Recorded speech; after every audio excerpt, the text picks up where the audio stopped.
name is Tony Hilliard. Today I'm going to show you how I removed the rear axle and transmission from my 1928 Ford Model A Roadster.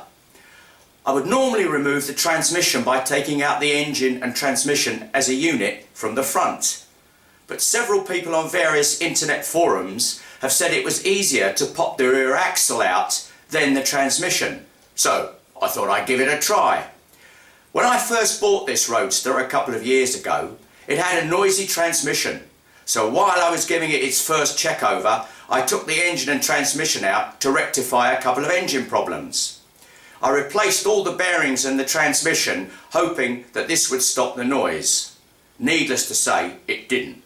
If anything, it made it worse. So hence this video. Hopefully you will find it useful. Let's see how we get on.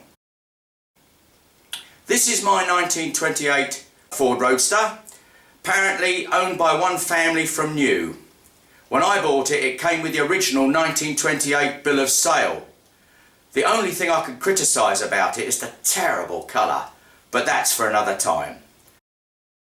As you can see, I've jacked the back up, removed the rear wheels, put it up on axle stands. The centre of the axle is approximately 15 inches off the ground, or 38 centimetres. I placed the axle stands as far forward as I could. Obviously one wants to get the balance of the car right, but with the engine still in the front, I don't think it's going to tip up. But you want as much space as possible. This is the rear axle dolly I made. Tom Endy posted a picture of the one he made on Ford Barn. I thought, well, that's obviously the thing to do. I just made some sliding doors for our barn, which you can see behind, and I had a few pieces of steel left over, so I knocked this up. I've made it so it bolts together in the middle, so when I finish with it I can unbolt it and store it easily. Need to start taking some nuts and bolts off. The anti-rattler, we need to take the bolt out of that, both sides.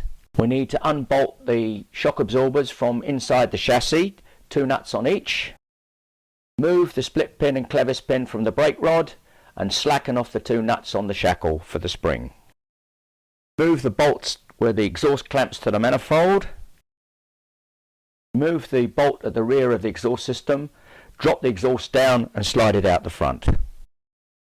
The rear spring spreader I bought from Snyder's. Works very well. It's a bit fiddly when you first use it, but it's worth buying. Without it, you're dealing with your life. They don't call that rear spring the Widowmaker for nothing.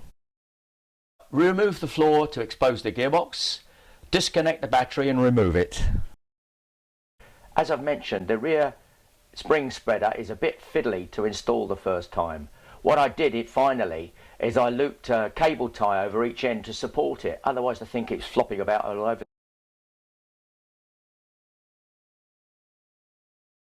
You want to make sure the ends of the spreader go right into the corners on the bottom leaf spring to get a nice grip on it.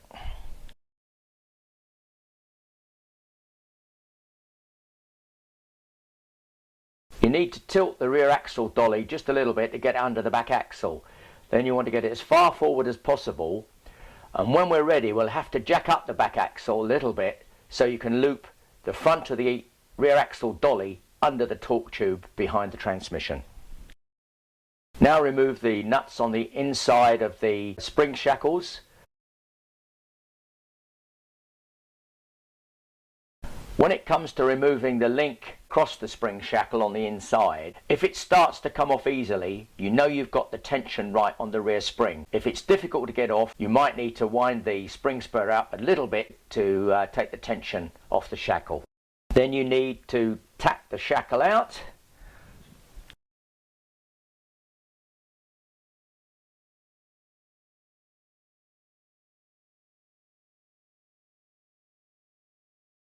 At the universal joint behind the transmission, where the torque tube joins it, there are 3 pieces. Part of the back of the transmission, the centre piece, which is like a cup on the inside for the universal joint, and the cover, which is in 2 parts on the back.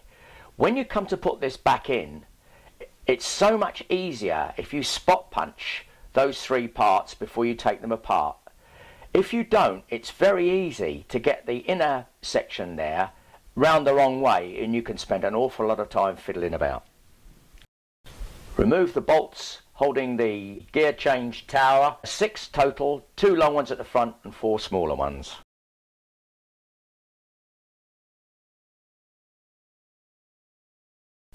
Remove the gear change tower. 6 bolts right the way round on the universal joint cover. You're going to need to start slacking those off and taking them off. To get at the various bolts underneath, while you're under there you might as well drain the oil out of the transmission. Then you need to remove the Speedo cable. That unscrews nicely. Make sure the end doesn't pop out. On some of them they've got a spacer in there. The rear cover of the universal joint is split in 2 parts. You've got 2 bolts on each side. You have to remove those. Then you have to break the seal.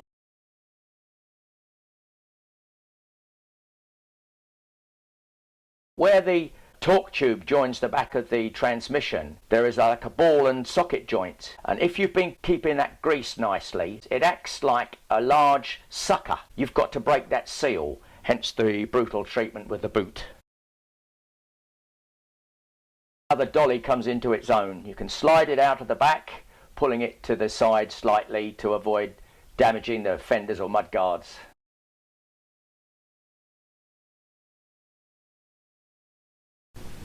Now I would call these shackles and bushes worn out, wouldn't you?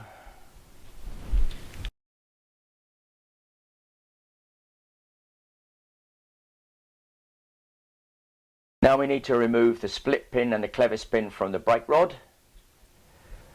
Same again for the clutch lever. And then we're going to have to remove the return spring. Originally the return spring for the clutch lever was a circular one around the shaft. These are no longer available, so this is a modification.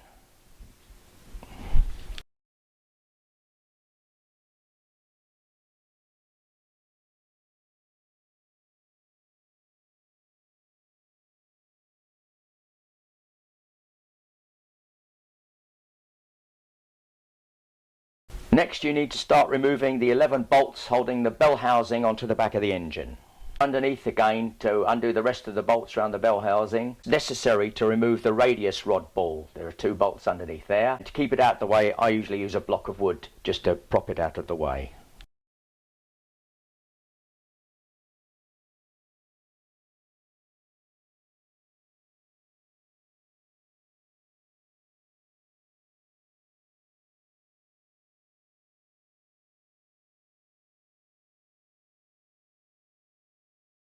Make sure you've put your drain plug back in the transmission. You put a trolley jack under it, it stops the transmission slipping off. You need to support before you take the rest of the bolts out from the bell housing. Please note that hammer has a leather face to it, otherwise it will crack the cast iron casing.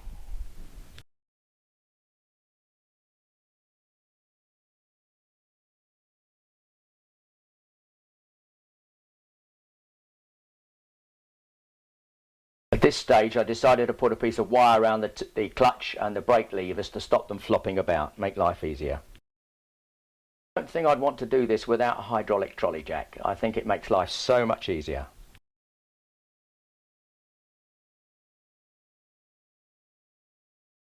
Tried the flywheel on this early multi-disc clutch.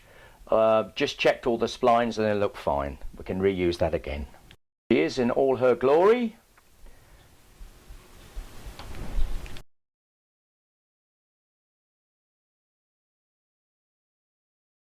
Next we remove the split pin on the centre shaft.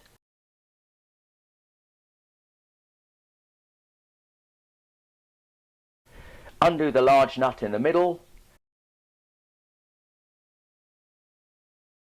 And then there are 4 bolts to remove.